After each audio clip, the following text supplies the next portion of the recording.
Hey guys, welcome back to Young Americans Abroad, your best place for weekly content on young American soccer players playing overseas. And today we're talking the Nations League final. So my name is Austin.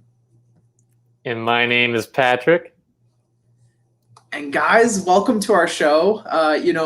We have so much to talk about today. Arguably, Pat, the best, USMNT Mexico game we have ever seen. How do you even describe a game that we saw on Sunday night? Just pure joy, a wave of emotions. You can't even really describe it, Austin. I mean, we had everything from injuries, heartbreak, amazing goals, players stepping up, writing new heroic chapters, antics on and off the field. I mean, what didn't we have in that game? That was pure entertainment. Yeah, and we also had, some pitch invaders. We had Clint Dempsey going beep beep beep boop boop boop beep. Oh my gosh, the calculator. So yeah, this game really had it all. And we came out on top, Pat. It feels like we kind of got the monkey off our back, so to speak, with Mexico. And it just feels kind of like a changing of the guards. Am I wrong in saying that? Yeah. Again, I certainly think so. And just how crucial it was for this young core of players to kind of rebound, I would say, from a nervy Honduras game to put in. It was such a dogfight, Austin, and we really needed this. And I think it kind of shocked Mexico a little bit just to see how we rose up to the challenge, I guess you could say. Yeah, and it was really just it's just a big comeback. Going down 2 goals, going down a goal, coming back, going down another goal, and coming back to take the lead, and just again, in such a grueling game that went in extra time. You're talking about 3 games in 1 week after a long, European season for most of these players. It's just that grit that we haven't seen, Pat. When you look back at some of the USMNT games, like the game against Canada, the game against Uruguay, where we just looked so lethargic and uninterested, so to speak. Just seeing that passion on the field in this game was really awesome to me. And that was like the one thing I think I'll take away from this whole experience is just that energy that we saw. That's what we remember from watching the World Cup in 2014, even 2010, that World Cup, just seeing those players go to war in the games that we watched. It was back last night. So I don't know. I'm just so excited. Just rejoice, all of us fans here. As a fan, just take this time. Everything else that we could kind of critique and go into, but just how big of a win it was for this program. We haven't felt this feeling in so long, Austin. We're always saying, one day at the end of our shows here. And finally, we're getting some trophies. So we're off to a good start. But I certainly think you kind of segued good into, into the recap and, going, down some goals and just the battle we have. So I guess to kind of, dive in, the match did get off to a disastrous start, you could say, for the U.S. I know you and I were texting back and forth, like, what happened? Thank goodness. Mexico jumped on top through, I think, Corona there, 2 minutes into the contest. After some nervy play there from Mark McKenzie in the back, kind of set him up for a goal. So that was just brutal. You could tell McKenzie was distraught, but, he slotted it past Stefan for a stunning 1-0 lead right in the beginning.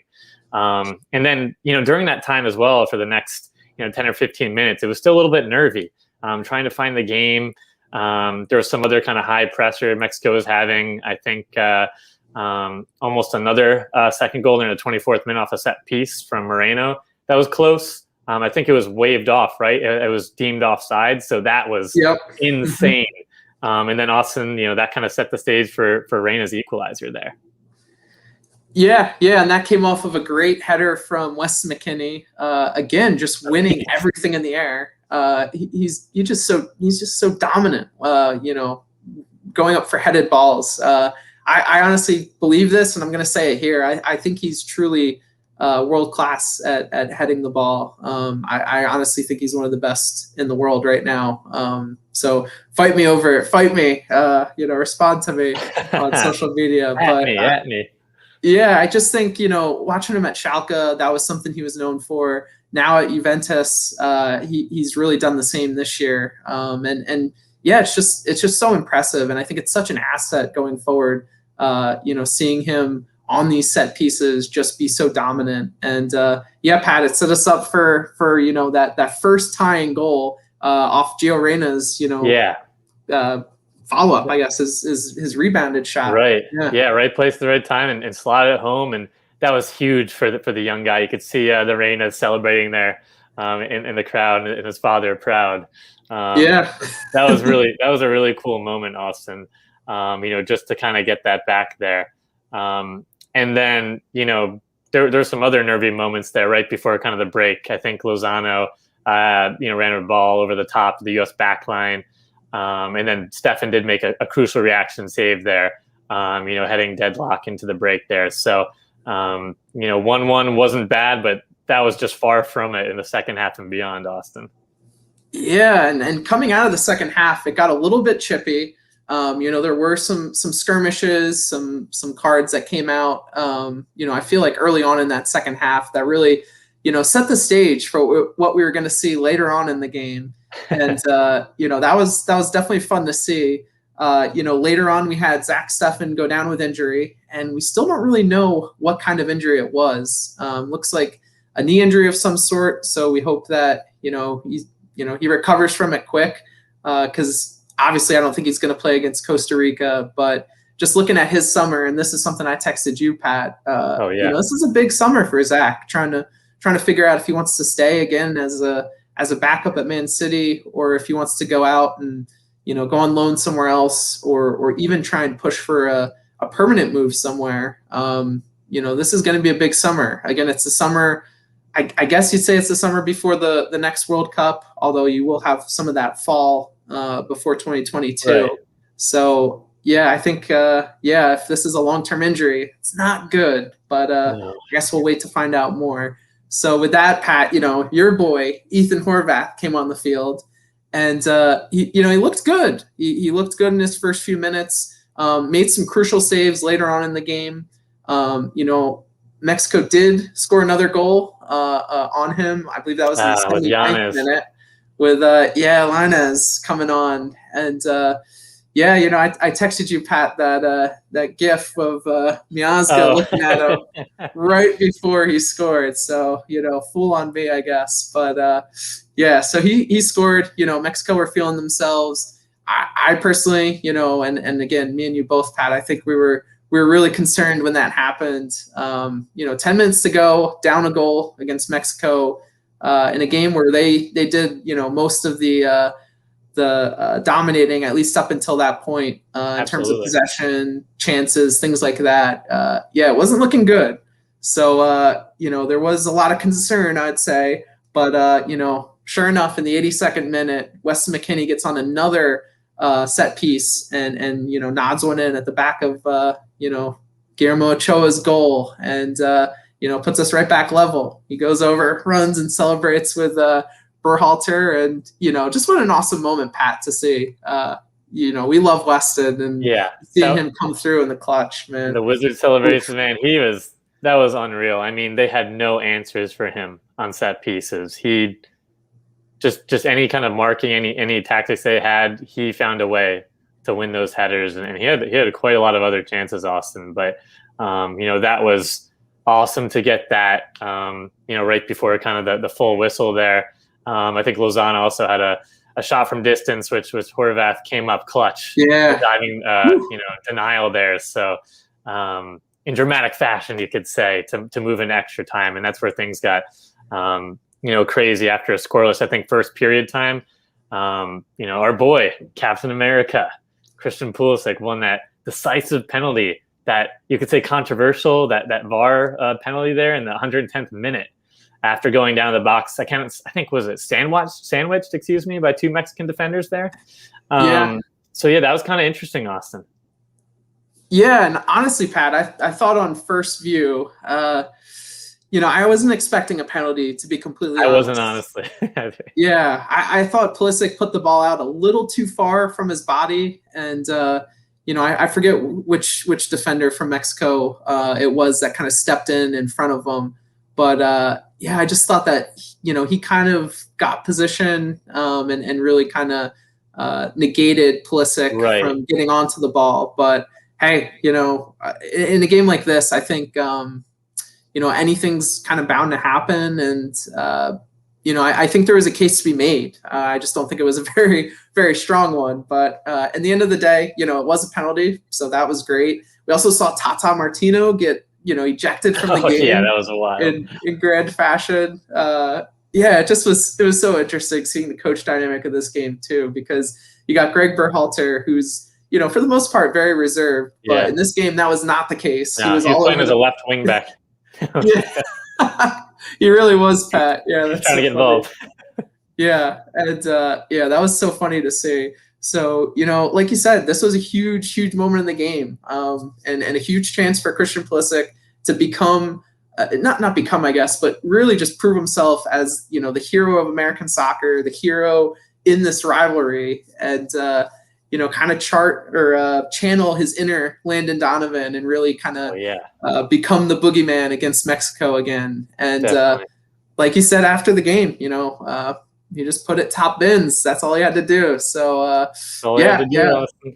we went up 3-2. He had that great celebration in the corner there. Got pelted with all sorts of beer, pretzels, popcorn, water bottles. Yep. And Gio even got pelted too, which was anything from the food court, they could find. But that was certainly mayhem, and we've unfortunately seen it before. With some of these intense rivalries. But Austin, I guess you could say we had almost a heartbreak right at the end after McKinney's call for that handball in the own box. To be fair though, Pat, I honestly think. Again, I think the penalty for Pulisic was a little soft in my mind. I thought this penalty, based on that handball, it was, a ball that maybe McKinney, if he had his hand, or McKenzie, if he had his hands behind his back, it wouldn't have hit. But at the end of the day, hey, we gotta step up, right? We gotta have someone come up in the clutch. Looking at you, Ethan Horvath, that it tried us. It was kind of like cosmic things aligned there with VAR. You felt like, okay, we got that penalty. Then it kind of evened out, maybe. I don't know. Austin, just leaving it to Ethan Horvath there, I should say. Just another highlight reel there. Sports Center finally recognized. But yeah, that was an unreal save. Against Guardado there, one of the Mexican legends. Would have sent the match to penalty shootouts, and he came up huge. In his hometown of Denver, Colorado, a player that's gone through so much, Austin, with his season, club and some other nervy moments in the past. Probably didn't expect to play at all during this game, and just came up with heroics, Austin, at the end. Yeah, it really was a true, storybook finish to the game for him. It's so great to see, because at Bruges, he hasn't been the starting goalkeeper. He's had a lot of trouble, it seems like, in his career so far, just dealing with that constant adversity of not being the first choice keeper, whether that's, again, at the club level or the international level. And to see him come on and really just, like you said, Pat, be the hero in this game. It just was really cool. So, fair play to him. Some people are thinking now we have kind of a goalkeeper battle on our hands. I don't know. We'll see. I know, Pat, you're very high on Ethan, but I think even you will say, Zach Steffen's done a lot so far. That's a great point, Austin. That's a great point. I mean, he definitely has put his conversation or, his name in the conversation more, you could definitely say. But yeah, I mean, Steffen is still that number one. I'm sure, you could critique. He had some nervy moments that we've seen in the past. Some of his play out of the back or distribution. And then that kind of questionable, I think what was early in that half where he came out for that ball and Sargent saved him. That he's certain moments like that you can kind of question with his play in the past. But yeah, I mean, again, that injury is horrible. I don't want to go back to it. It's absolutely terrible and gutted for him. But yeah, I mean, just the things that he can do that we know he can do. I mean, athletically, his shot stopping, his strength, his distribution, just the way he captains back there. I certainly think Horvath really helped his case. Definitely locked in that too. Maybe he's at like a 1.5 now, Austin. But I think just it really helps. Such a big game for him, especially right now. going on a free chance of being let go by Bruges here in the summer.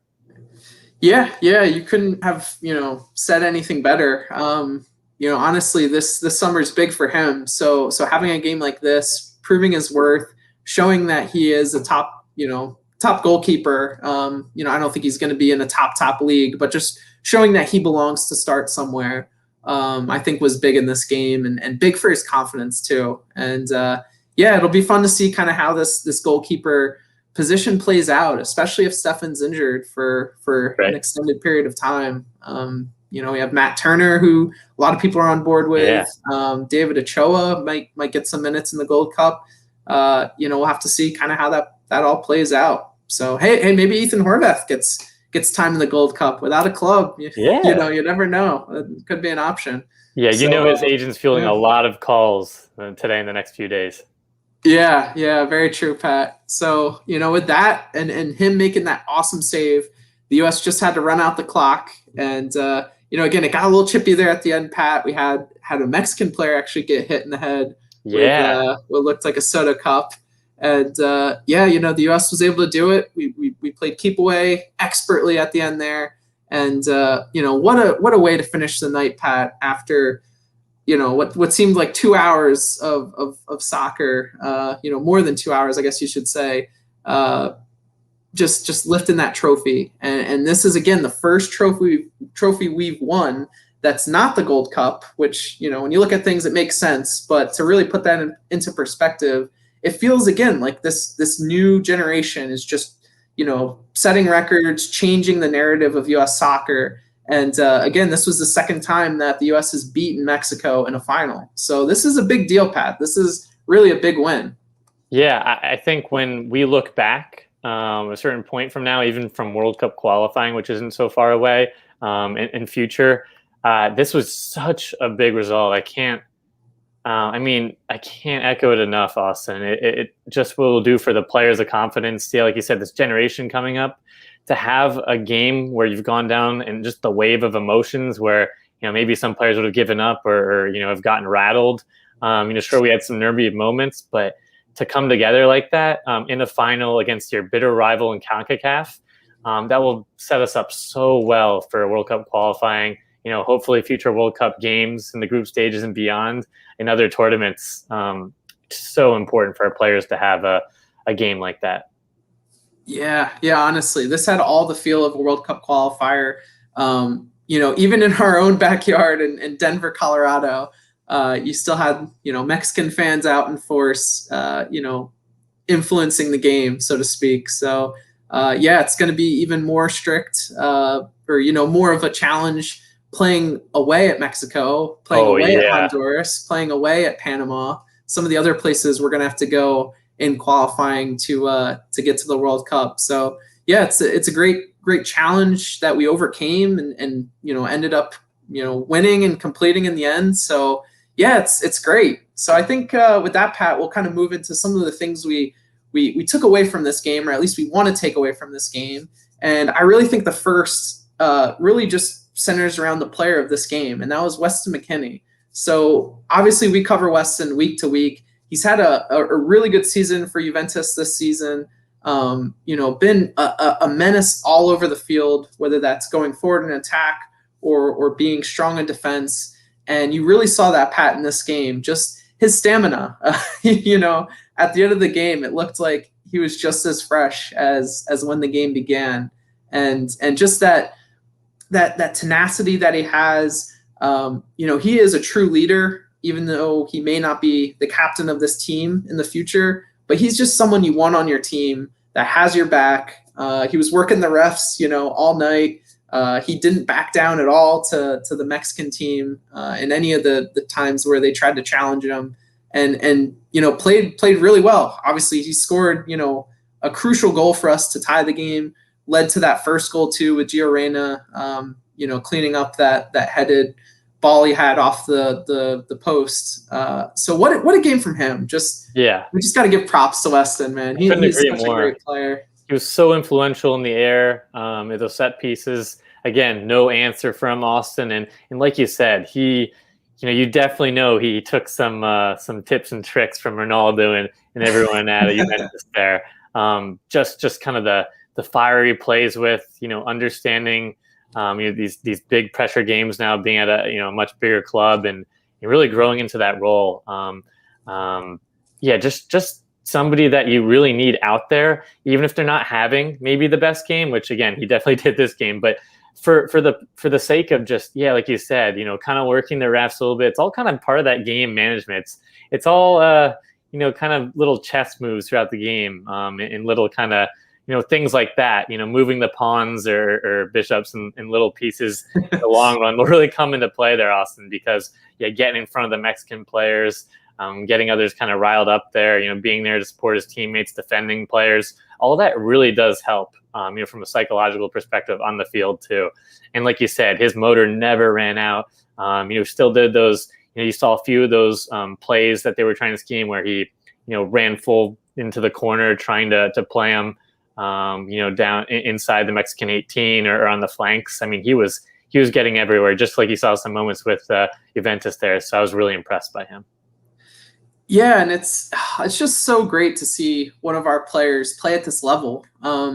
I honestly think, and obviously he's inconsistent at times. He has some moments where he has a loose touch from now and then, but just the sum of his game is just so awesome to me.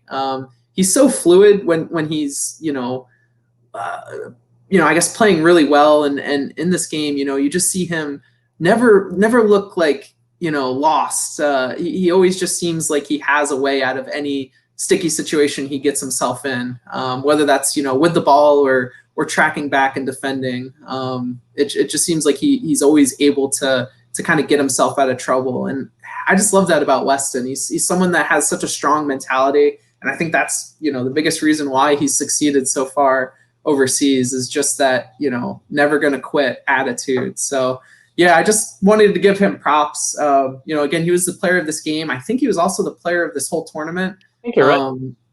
So big praise for him, based on the players that played in these games. And again, he's U.S. Soccer's Player of the Year. So just props to him. Yeah, no, absolutely, Austin. I think, just another point I know we wanted to touch on, just key takeaways and things we liked. And I know we talked about it a little bit more, so maybe I'll just mention it briefly, the goalkeepers and Horvath stepping up. But I think it can't be said enough how important that was. And I texted you, I'm a big Horvath supporter. I was a little bit nervous because we saw, I think, in Portugal in the past and other moments for Bruges, he has some of those hiccups, that we've seen with some of our keepers recently. So this is a big time game. Maybe the body language initially, and it seems like, again, I don't know him personally in the locker room, but more of a passive kind of quiet guy. And I was a little bit nervous, but at the same time, we know his quality and his skills. So happy from there. And I think that just, a bigger question down the line with not only Horvath, but the keepers and Stefan. And again, I hope his injury, he's okay there and it's a quick recovery. But we need our keepers, who did fairly well in these big pressure games for national teams. We need them playing day in and day out at their clubs. I think that's a big point that, we're kind of overlooking with our top two keepers, kind of in interesting situations, Austin.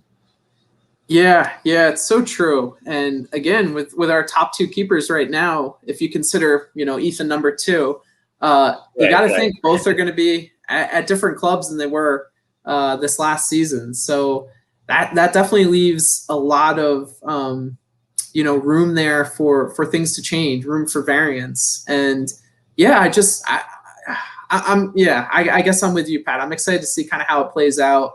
And that was definitely a big takeaway, Ethan Horvath's performance in this game. Big. And again, that was actually off another game where he played really well. So earlier on against Switzerland, right? Yeah, that's right. They played, so cool to see. He's gonna get the bag, Austin. He's gonna get the bag. Yeah, really. Hey, man, when it's on the line, he's stepping up. So pretty cool. And I think the other thing, we wanted to talk about real quick, and not to make this a negative thing by any means, but, we came away obviously victorious in this game. That was really the big thing, kind of getting, again, that monkey off our back of Mexico, getting over the hump that they've been presenting us with over the past few years. So that was obviously the takeaway from this game first and foremost. But when you look back at the players that Greg Berhalter started, kind of the formation we went with, there was some concern in my mind, especially going into World Cup qualifying. You're having players like Kellen Acosta, Tim Ream, DeAndre Yedlin, who, God bless him. It feels like forever ago he broke into the full team and hasn't been a part of it for such a long time. Get a start in one of the biggest games we've played in for so long.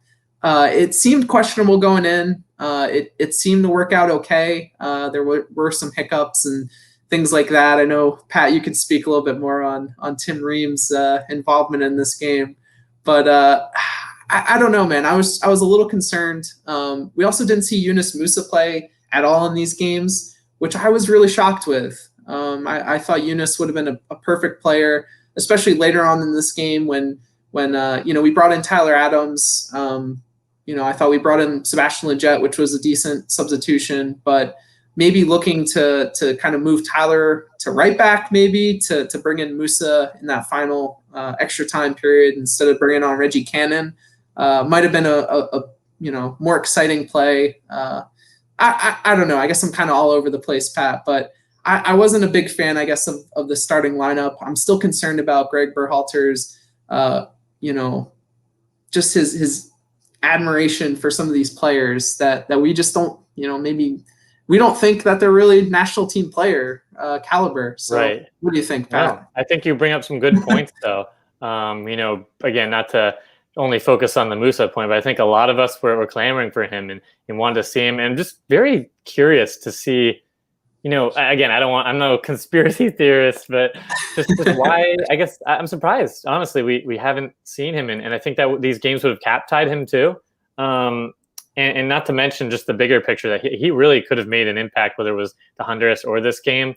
I guess I can see some points where, Lletget is somebody that has been fairly reliable, throughout the last few games and getting, the good goal scoring form. But at the same time, Musa does offer some of that stability and fluidity in the midfield, maybe holding off some of those challenges, because there were moments we were getting bombarded and just losing those 50-50 challenges or, outworked in certain areas in the middle of the pitch. And at some points, Austin, it was just back and forth, gaps right in the middle. It was just full sprints. I don't even know what was happening with the tactics, but I guess that's kind of the fun of the final. Especially in CONCACAF. But yeah, Austin, I'm not sure. I know Berhalter was very set on this 3-4-3 here in the game, and obviously it kind of changed as we had some of the, Dest and I think you mentioned Yedlin stayed back, but Dest went up. Certainly leaving Ream a little bit more exposed, Austin. And Ream was just, I was honestly surprised to see him. I thought he'd just kind of be that bench mentor for this tournament, to be honest. And to throw him in against Mexico in the final.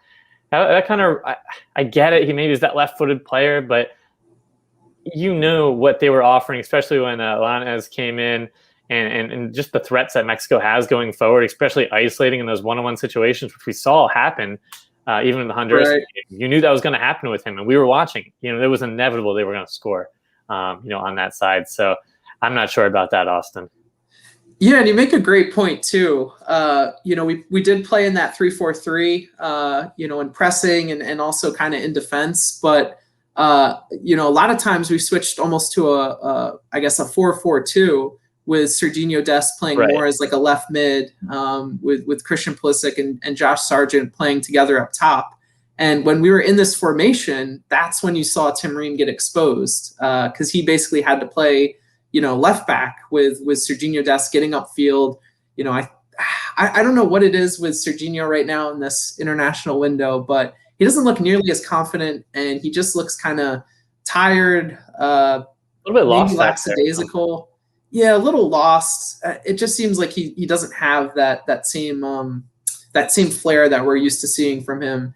And I think at times in this game he kind of quit on playing defense a little bit, and that's where you really saw Tim Ream get isolated one-on-one. And like you said, Pat, Tim Ream is not a player you want to see in those situations. You're holding your breath. Yeah, he doesn't have the pace to kind of track back fast enough, and he also doesn't have kind of the agility to really stick with some of these, really tricky Mexican wingers. So yeah, that was a little concerning. I will give Greg Berhalter props. I think playing this formation, I think, again, Pat, some of the personnel decisions maybe could have been a little bit better, but I do like how, and I'm trying to think of how to best say this, with John Brooks, the past few games, we've seen him play great, but John Brooks's game is predicated on taking calculated risks and getting upfield. And to allow him to do that to the best of his ability, I think playing with 3 at the back, really kind of helps complement him and provides us with a little bit more stability. So I think fair play to Greg Berhalter for recognizing that and kind of recognizing that we needed to change something up from the Honduras game and going up against a team that's got a really dangerous attack. I think, it was a good move kind of going to this formation. However, just seeing, again, Tim Ream as a player that was pulled on, Kellen Acosta, to be completely fair, I don't rate him pretty much at all. I think he's a pretty good technical player, but I just don't think he's got a strong mentality. And I hate he's a B-level Gold Cup player. Yeah. I don't disagree with that, Pat. And I think that's honestly kind of the thing that's held him back from going abroad, is just that like killer instinct, that killer mentality to rise above kind of the pressure that he gets put under. But to be fair to him, so I'm saying that to preface this, I thought he really did step up in this game and played to the best of his ability. He got thrown into that left back position at the end of the game where he hasn't played left back since, the U20 World Cup a few years ago. And I thought he did a pretty admirable job on the day, and really was a player that honestly helped us in moments to get out of tough spaces. And I thought he played fairly well in this game. I couldn't agree more. Yeah, so that was fair. Again, I just think Greg Berhalter at times gets too married to some of these players that just don't perform up to the level that they need to. And again, you can take a look at some of the players below them. Maybe they're not being consistent performers in practice, and that's kind of why he's giving these same players opportunities. But at the end of the day, I guess it was good not to see Jackson Ewell on the field, right? In this game because maybe Kellen Acosta was the better play. I was going to quickly mention that too, Austin. I thought, honestly, like you said, I agree with everything you said, but there were a few moments that I did notice Acosta playing much better than Ewell in terms of picking his head up quickly. Even if it's just one touch pass right to the Christian in the center of the pitch, and Christian would kind of take over, do a few turns, drag like 2 or 3 Mexican players towards him, and then build out. But he found Christian a lot more, than Jackson Ewell did in the past. So I think that's something kind of of note that I certainly wanted to mention there, Austin. But yeah, I think overall. In terms of some of the subs too, quickly I wanted to mention, I wish Sabachu had the game was hectic. Wayan Sabachu didn't really do much, in my opinion. It was kind of hard maybe to do much, but I was a little maybe rain. You ducked to let the beer hit the Mexican player. Oh yeah. That was a great play by him. So. That was a great play. Quick reactions there, Austin. But maybe it was a little bit hard for some of the subs to make an impact, and I'm not sure your take on Reyna, being taken out. Maybe it's just the legs and the youth, but or different tactics. But I guess that was my only kind of question mark there with the subs. Yeah, I don't know. I just thought taking DeAndre Yedlin off at the end for Reggie Cannon. Obviously, it worked out for us, but you had Brendan Aronson on the bench. You had Yunus Musa, 2 players who are complete workhorses. Players when they get on the field, they're going to run, their butts off and help the team in any way they can. So it just seemed a little, I don't know, it seemed a little foolish, I guess, in the moment. Other than that, I think everything else worked out okay. Again, I think this was a great game to get us ready for World Cup qualifying. I think Greg Berhalter is again not the person I really want to have confidence in, but he's the coach of the USMNT right now, so we'll have to support him, and it seems like the team does as well. Weston went right to him after that second goal he scored, so if he has their trust and they can kind of do the business on the field, then I'm all for it. So I think with that, just to keep things going here in this episode, the next thing we wanted to talk about real quick is just, again, Christian Pulisic stepping up in this game. It wasn't the best game from him, was isolated at times up top. Again, I think playing that 4-4-2 at times, just pushed Christian a little bit too far up the field, and really kind of took him out of the game in a way that I don't think we really intended to. And, that was a little disappointing. But with that being said, Christian came back, really created some havoc there in I guess, the first overtime period where he went on that great run through Mexico's defense, really set up a great opportunity. And then, getting fouled in the box on the penalty, and then, converting, Upper 90, Austin. Yeah, man. Honestly, the most crucial penalty we've scored in such a long time.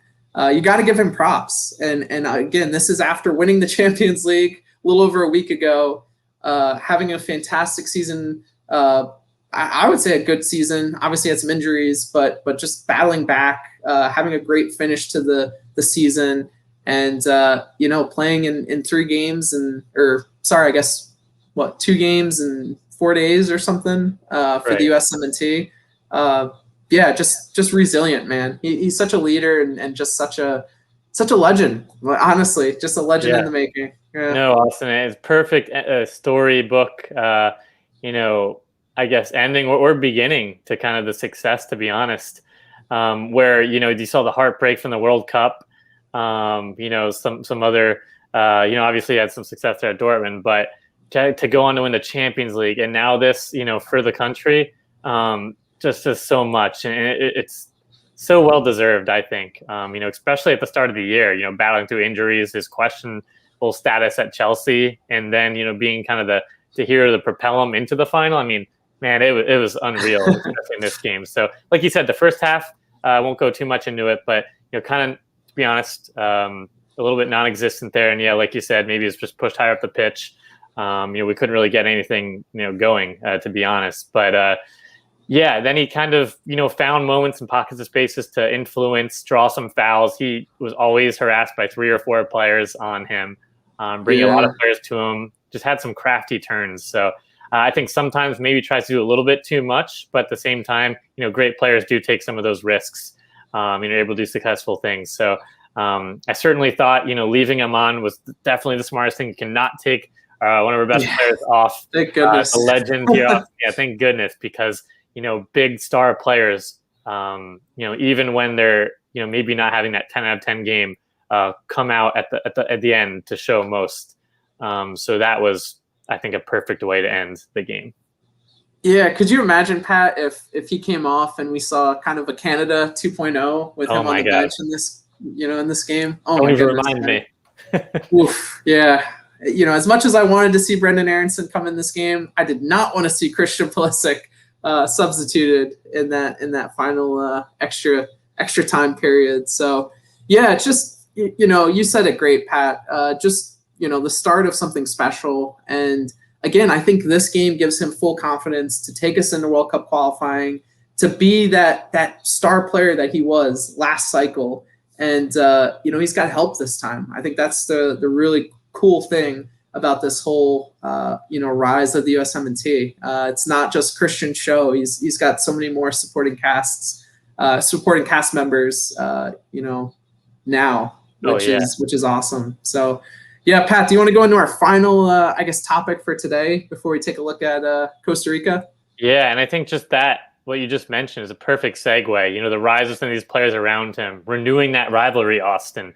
We showed Mexico, like you said, the stat, second time, I think, beating them in the final, and then our first trophy in so long, where we came to play, and that really showed, and I think that shocked, a lot of their players, the team there, and that we're, in this for real, and we're not going to be just damaged and battered by that, Trinidad meltdown we had, so long ago now. I don't even want to think about it. So I think this was a big statement game, and I'm so excited, for the next games, whether it's Gold Cup, World Cup qualifying, and they know our players, our young players are here. The generation's here for many, many years and cycles, and it's only going to anger them and honestly, Austin, piss them off even more. So it's exciting. Yeah, and it seems like every game we've played against Mexico, the past year or two even, there's always a moment where we get into a little altercation. And, I'm not one to condone violence or anything of the sort, but just in terms of rivalry and a rivalry between two nations with a lot of history against each other, I love it. I think, we should be aggressive going at them. And from their point of view, I think they should be aggressive coming at us as well. And I think it just adds to this whole, CONCACAF rivalry that we have. And it's just fun. It's fun to actually be a part of something like this. I can't imagine what it was like at the game. Hopefully we'll get to, experience it at some point here on the East Coast. And it's just great to see, Pat. I'm just so excited, like you said. Yeah, and with the, obviously, again, don't, condone violence or anything. And with the fans, we saw some scenes, definitely disgraceful there. But, don't even want to give them the publicity or the coverage, but just focus on having fans back, Austin, in general, and just the passion that you can see from the American fans when Pulisic scored, Horvath made some saves. And just the celebrations after, and even from the, the Mexican side, beginning, it was, everyone was doing the wave. There were some good moments, and just that atmosphere back, that rivalry. It just feels like things again in the world are coming back to normal. The U.S. is really here to show out, and again, I think we made Dempsey and the boys proud. Yeah, having Clint Dempsey in the booth, man. Oh my goodness, can we have that for every USMNT game that we ever play? Please. That man, he is finally walking that troll line and He's a legend national treasure. Yeah, he honestly is, Pat. Like everything he said was so funny. Gosh. I couldn't imagine having a dinner with him or even in the locker room with him as a player. Oh my gosh, somebody you want to be around. Yeah. Oh my goodness. So yeah, that's so true, Pat. Just what you said about the rivalry. Like this is gonna be awesome for many years to come, and I can't wait. So I think with that, we're gonna shift over to looking ahead to the final game of this international window, or at least this part of the international window, and that's the friendly against Costa Rica this Wednesday. So based on what we've heard from Greg Berhalter, before the Nations League really started up, and kind of what we've seen from the players he selected the past two games, you got to think this is going to be a really roster turned over team that he puts out on Wednesday. So just wanted to get your quick thoughts on this game, Pat. Again, after winning such an important game on Sunday, this result in my book's not the end of the world either way, but it would be a good game to get some of these younger guys some game time. So what do you think? What are your thoughts on this game? I guess just quickly from a general game perspective, this is crazy. I don't know how our players will react. I mean, just kind of the celebrations and joy we just had. Does that continue? Is kind of the trophy winning high still there, or is it kind of that hangover period? I honestly think our players will still be amped up, fired up, especially some of these other guys that maybe didn't get as much action to kind of prove that they're part of this movement and with the cycle here that we have in the generation. I'm pretty excited, Austin. I think we're going to see a lot of players play with a lot of flair and passion. Again, against another solid CONCACAF opponent, to be honest. Somebody that's right on that tier. Maybe not that Mexico level, but they have some solid players, Austin. So I certainly think I'm excited to see personally. From a attacking standpoint, Daryl DK. I love that he's part of the group and everything. And again, we had some interesting hot and cold performances from Sabatou, to be honest. Didn't really do too much in this final at all. His movement, he just looked kind of just slow, I guess, and not up to stationary. press, Yeah, stationary. But yeah, I'm very excited. I think DK could make a huge statement. Maybe not just in this game. Don't want to overreact to a friendly, but maybe even in the Gold Cup and things like that. Yeah, I agree, Pat. I think just seeing him again in the USA shirt and seeing him alongside some other players that didn't really play too many minutes in these last two games, like Brendan Aronson. You got to think like Tim Weah may start on the right wing. Just seeing him kind of around some of this exciting young talent. I'm excited to see it. Again, I hope we see Yunus Musa play because that's a big one. we didn't see him in those two games, and I hope he starts in this game. I think it's long overdue. So I really hope we see him play. And again, Brian Reynolds is the other player besides Daryl DK that didn't dress for the Nations League. I hope we get to see some game time from him. It sounds like he is not going to be on the Gold Cup roster because he's going to be in Italy getting ready for the season with Jose Mourinho. I think that's smart. That's smart. Yeah, I'm in the same mindset, Pat. I think, this is going to be a big season for him. It's going to be kind of, it's weird to say so early in his career, but it's going to be a make or break season for him if he wants to stay in Europe and be a relevant player with this USMNT going forward. So, we have a lot of young, exciting players that didn't really get too many minutes that we're going to see. And then, later this summer, Pat, we get the Gold Cup, which we think is going to be, MLS heavy with a lot of those young players there in MLS. And, we don't have the Olympics. So that's going to be kind of our makeshift Olympics, I guess. Right. I almost forgot, Austin. I was just about to say, I feel like, after the Nations League and some friendlies before, and now Costa Rica and Gold Cup, we have a lot going on, but I forgot. But I certainly think again, granted, that was heartbreak. This, for the time being and moving forward, I think it's just so crucial to win now, with the team that we had against Mexico in the first ever Nations League. I can't, go back to the importance of that. And propelling this group forward, for this friendly against Costa Rica and the Gold Cup. So, again, a lot of players want to be a part of this, right? Pulisic, McKinney, the boys, setting the path here. And I think that's going to only fuel a lot more players. And you're going to see a lot of effort put in, with friendlies and just moving forward. Yeah, I agree, Pat. I think it's going to be, we still got a lot, left to see how it all plays out this summer. We got some transfers that might happen too. Gianluca Busio may be moving abroad. Josh Sargent's going to go somewhere. We got the goalkeepers going places. So a lot of updates for the season. Yeah. Make sure you tune in. We're not going to be stopping this summer. We still got a lot of things to talk about. So I think with that, Pat, that's kind of it for our episode today. So guys, make sure you like this video and subscribe to our channel down below. And don't forget to check out our awesome social media pages, Instagram, Twitter, always providing great content for you guys, especially with so much going on in the international games here in the summer. That's right. And this episode is also going to be available in podcast form. So check us out on Apple Podcasts, Google Podcasts, and Spotify.